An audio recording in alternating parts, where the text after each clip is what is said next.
Hello there, welcome back to Janet's English class today. This is not an English lesson where I will be teaching you, but I have recorded and released a podcast episode on Janet's Writing Podcast. If you have not yet checked it out, the link is in the description.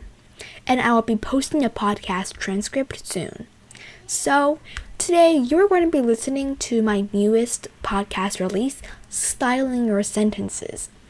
So this video is the podcast episode, the recording of Styling Your Sentences from Janet's Writing Podcast. Let's get started.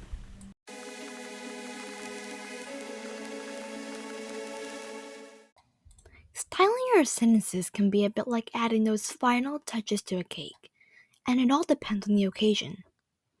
For example, the cake might be for a grand wedding. Then you'll have to do your best to make it to the best of your ability. The same with sentences.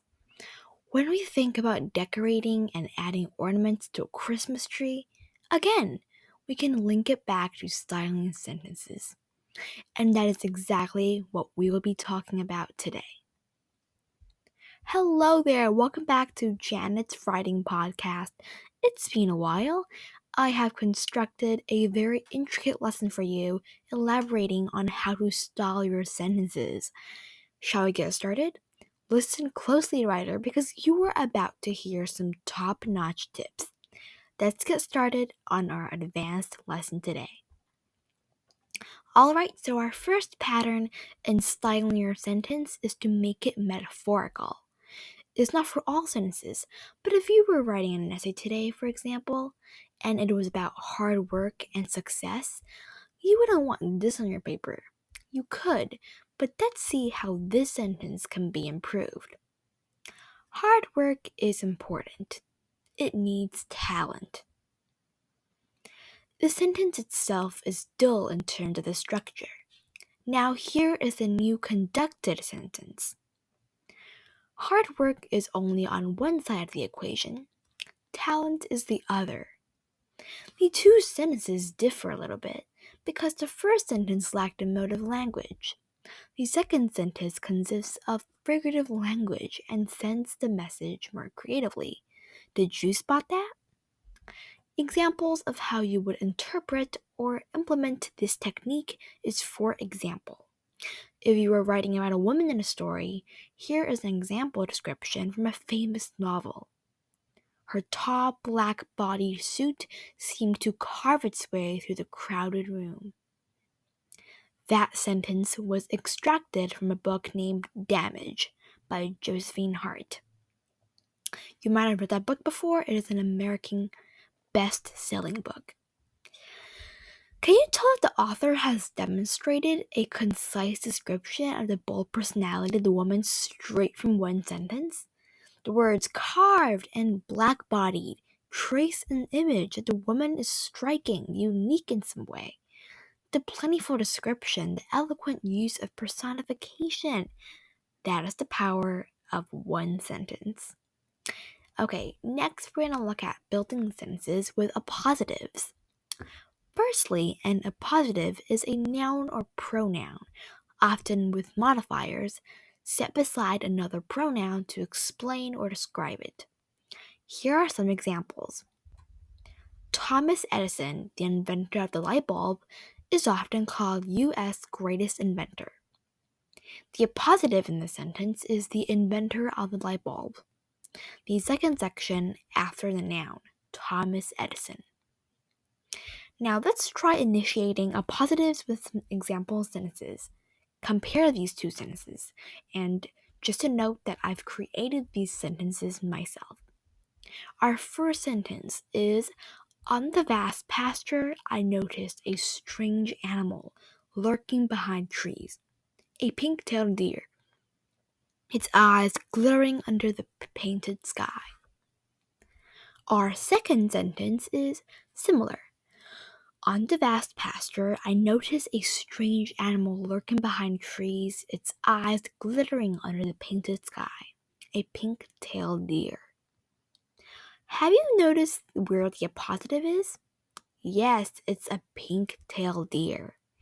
The appositive merely interrupts the first sentence, whereas the appositive is used more effectively in the second, which marks the climax of sentence 2. Next, you're going to learn how to keep your sentences simple and how this can be sometimes more fruitful, I put that in quotation marks, than delivering a very long and complicated sentence. Take a look at this first sentence.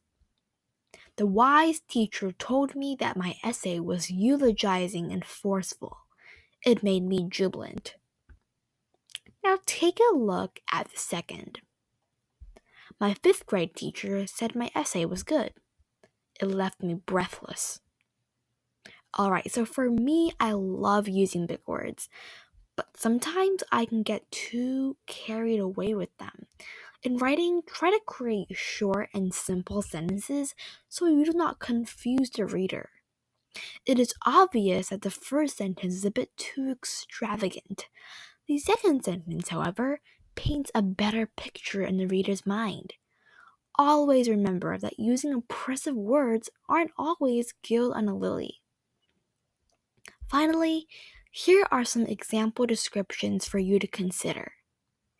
Some of these sentences are from passages extracted from WikiHow or writing websites, but for most of them, I have written them myself. So here are 2 passages for you to consider and analyze in your head. Our first passage is, he was a big guy, but he carried himself as if he apologized for it. His large, hunched shoulders bent in an arch, his neck dropping below his phone. He always wore a gray shirt to blend with the walls. Our second passage is, I was at the dentist. My nightmare has come true. The snapping of the medical gloves, the clock ticking, slicing away seconds. The water from the sink dribbled. A bright light ignited. Before I knew it, my back was supported by a leaned chair, and my mouth was wide open. Alright, it gives me the creeps. Actually, I went to the dentist a few days ago, and it wasn't that bad. Alright, let me know if you're scared of dentists. I used to be terrified of them when I was little. Alright, so I hope you have enjoyed today's lesson. Thank you so much for listening. Have you learned something about styling your sentences? Have you? Let me know with a voice message or something. Remember to check out my YouTube channel, Janet's English Class, and stay tuned for upcoming episodes about writing. Feel free to send me a voice message on any questions on today's lesson, and don't forget to check out Janet's English courses. Thank you so much for listening, and I'll see you guys next time. Bye! Thank you for watching this video, and that was my podcast episode from Janet's Writing Podcast. You can even post your answer or opinion in the poll I have on Spotify. You can listen to Janet's Writing Podcast on Anchor or even on Spotify Podcasts. Thank you for listening to this video or watching, and I hope you have turned the captions on. If you haven't, remember to do that next time because it helps you better. Thank you for watching. Please subscribe, turn on the notification bell, and like this video. Thanks for watching, and I'll see you guys next time.